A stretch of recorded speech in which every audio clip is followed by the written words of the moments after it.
गढ़ शहर से लगभग 100 किलोमीटर की दूरी पर घने जंगलों के बीच एक छोटा सा गांव किंगापुर बसा है। इस गांव के किनारे एक सुनसान सा पानी का सोता बहता है। लोग इसे तालाब ए नीलम कहते हैं। किंगापुर छोटा मगर बहुत पुराना है। यहाँ के लोग जमीन और जमाने की कहानियां जुबान पर रखते हैं। जैसे ही शाम ढलती है, गांव के बुजुर्ग उसी पुराने पीपल के पेड़ के नीचे जमा हो जाते हैं। हल्की सी रोशनी की परछाइयों में वे पुरानी कहानियां सुनाते हैं, जिनमें हंसी कम और डर ज्यादा होता है। कहते हैं, जब अंधेरा गहरा कर चारों ओर फैल जाता है, तो वह पेड़ अपनी खामोश जबान में सरगोशियां करने लगता है, और जो व्यक्ति उस वक्त उसके नीचे फंस जाए, शायद वह कभी पहले जैसा वापस न लौटे। अरे हरिया, क्या तुम्हें लगता है कि रामलोचन चाचा आज भी आएंगे? पिछली बार तो हम सारी रात बैठे रहे थे, मगर वो दिखाई ही नहीं दिए थे। हाँ, मगर याद रखो, वो जब भी आता है बिना कोई राज खोले नहीं जाता। मैंने अपनी पूरी जिंदगी में ऐसा आदमी नहीं देखा। लेकिन अगर वो अब कभी न आए तो ये पेड़, ये कहानियाँ, सब कुछ बस पुरानी यादों में रह जाएगा।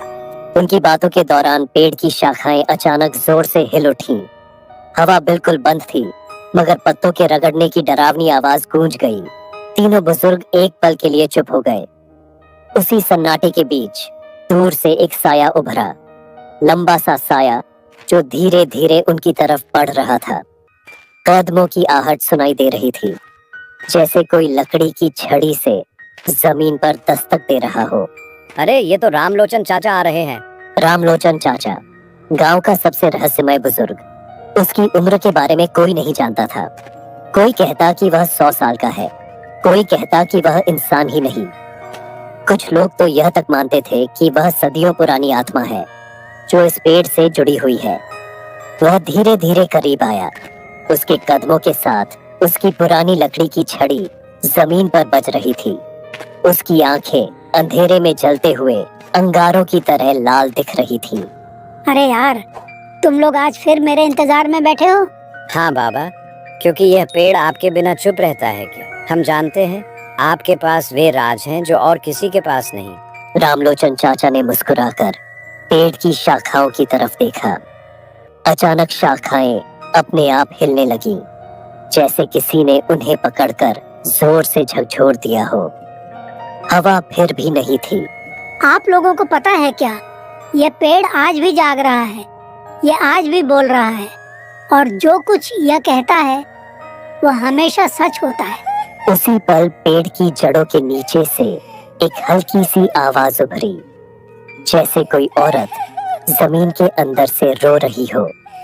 आवाज इतनी धीमी थी कि तीनों बुजुर्गों के रोंगटे खड़े हो गए। रामलोचन चाचा, ये कैसी आवाज है?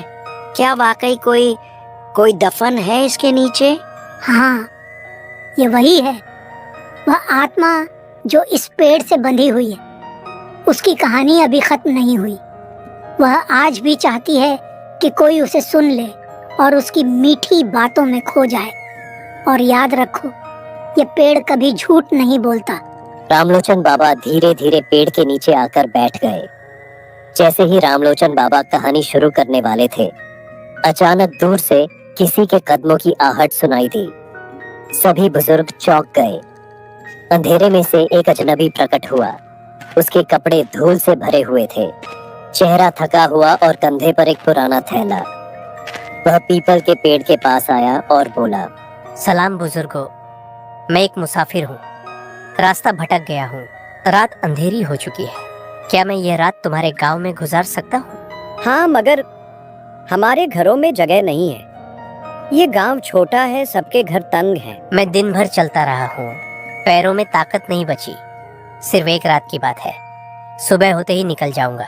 अगर जगह चाहिए तो यही पेड़ है, लोग अक्सर यहाँ बैठते हैं। तुम चाहो तो इसके नीचे आज रात आराम कर लो। अजनबी चौंक कर पेड़ की तरफ देखता है। इसकी छाया में अजीब सी सनसनी है। पेड़ के नीचे अंधेरी रात है, मगर खैर छत तो है ही नहीं। सोच लो यात्री, ये पीपल का पेड़ आम नहीं है जो इसके नीचे रात बिताता है। वह अगले सुबह वैसा नहीं रहता जैसा सोते समय था। बुजुर्गों, मैंने पहाड़ों में रात बिताई है, कब्रिस्तान के पास भी सोया हूँ। एक पेड़ मुझे क्या नुकसान पहुँचा सकता है? हमने अपनी आंखों से लोगों को बदलते देखा है। नहीं जानता कि यह पेड़ किस वक्त जाग उठे। तुम्हें हमारे घरों में जगह नहीं मिलेगी, फैसला तुम्हारा है। तो ठीक है, मैं चलता हूँ। अगर गांव में कोई जगह नहीं मिली तो आखिरकार रात बिताने के लिए मुझे ये पीपल का पेड़ ही ढूंढना पड़ेगा।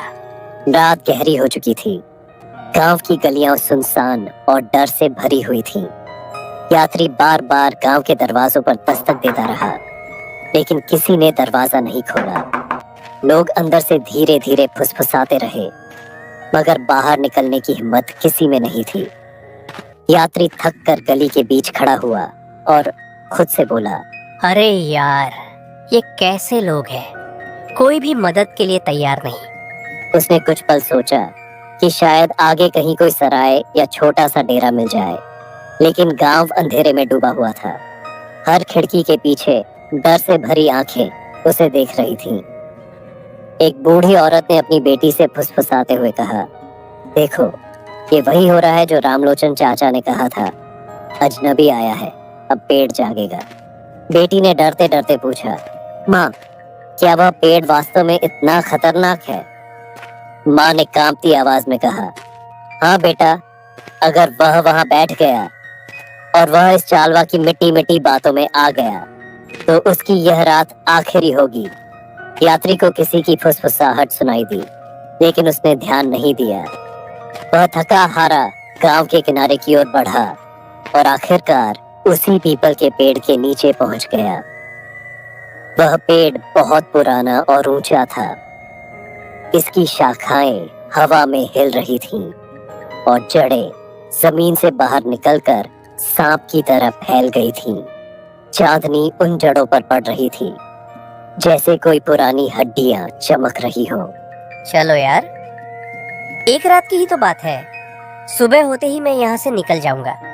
ये सब गांव वालों की झूठी बनाई हुई कहानियां हैं, सच थोड़ी है। लेकिन जैसे ही वह थोड़ा शांत हुआ, अचानक हवा का झोंका आया और पेड़ की शाखाएं जोर से हिलने लगी। पक्षियों का झुंड अचानक उड़ गया, जैसे किसी ने उनके घोंसले को हिला दिया हो। फिर वही पल आया। पेड़ की जड़ों के नीचे से एक धीमी मगर मोहक महिला की आवाज उठी, यात्री, तुम यहाँ आए हो। तुम अकेले हो और मैं तुम्हारे करीब आना चाहती हूँ। मेरी बहुत मन कर रही है। यात्री चौंक गया। उसकी आंखें फटी की फटी रह गईं। उसने ध्यान से सुना तो आवाज और साफ सुनाई दी। उसका दिल डर और जिज्ञासा से कांपने लगा। ये किसकी आवाज है? यहाँ तो कोई औरत है ही नहीं। उसने उठकर चारों तरफ देखा। चारों ओर सन्नाटा और अंधेरा था, लेकिन आवाज फिर गूंजी, मैं तुम्हें देख रही हूँ। तुम्हारी थकान और तन्हाई महसूस कर रही हूँ। क्यों ना तुम मेरा सहारा ले लो। यात्री का शरीर पसीने से भीग गया। वह जानता था कि यह आम बात नहीं है, लेकिन उसके दिल में एक अनोखी आकर्षण पैदा हो गई, जैसे आवाज उसके दिल पर असर डाल रही हो। तुम कौन हो और कहाँ हो? सामने आओ। इस बार आवाज और करीब से सुनाई दी, जैसे जमीन के अंदर से कोई बोल रहा हो। अगर तुम मुझे देखना चाहते हो तो मेरी तरफ झुक कर देखो, जड़ों के बीच, और मैं जो कह रही हूँ वही सच है।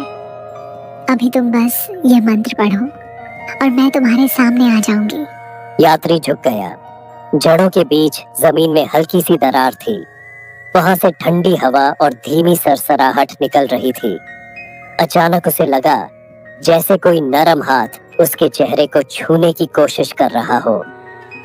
वह पीछे हट गया और कांपती आवाज में बोला, ये सब मेरा वहम है।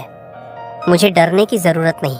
लेकिन तभी उस औरत की आवाज फिर से आई, मगर इस बार और भी मीठी थी। तुम डरते हो, मगर तुम जानते हो कि तुम मुझे चाहते हो। अगर तुम दम दरूद पढ़ोगे तो शायद मैं तुम्हारे सामने आ जाऊं। मगर अगर तुम मेरी बात सुनोगे तो हम दोनों हमेशा के लिए साथ रहेंगे। यात्री ने कांपते हुए हाथ जोड़े और मंत्र पढ़ना शुरू कर दिया। उसके शब्द हवा में घुल गए।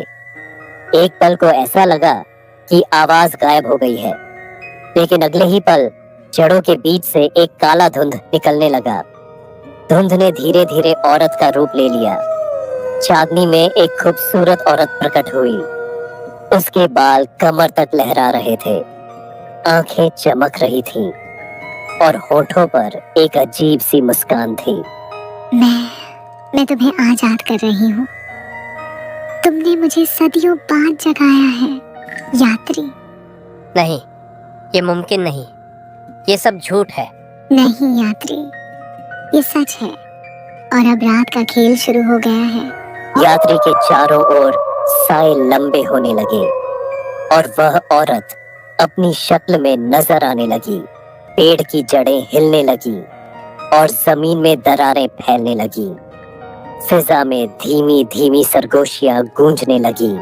यात्री, यहाँ रात मत बिताओ, ये तुम्हारी आखिरी रात है। यात्री कांपता रहा।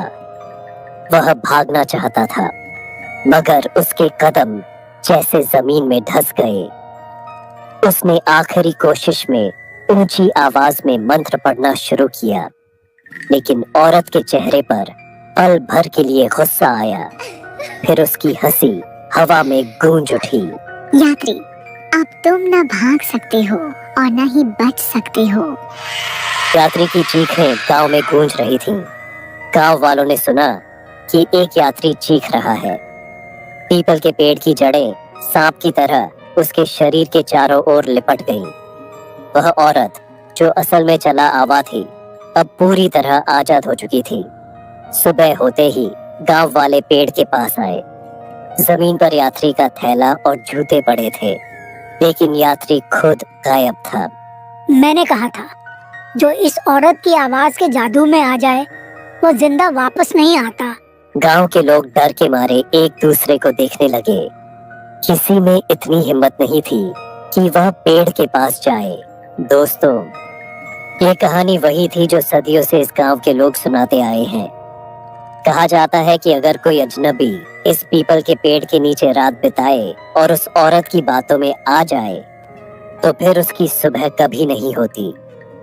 अगर आपके गांव में भी कोई ऐसा पेड़, कोई ऐसा खंडहर या ऐसी जगह है, तो याद रखिए, बिख्यात वहां रात मत बिताइए।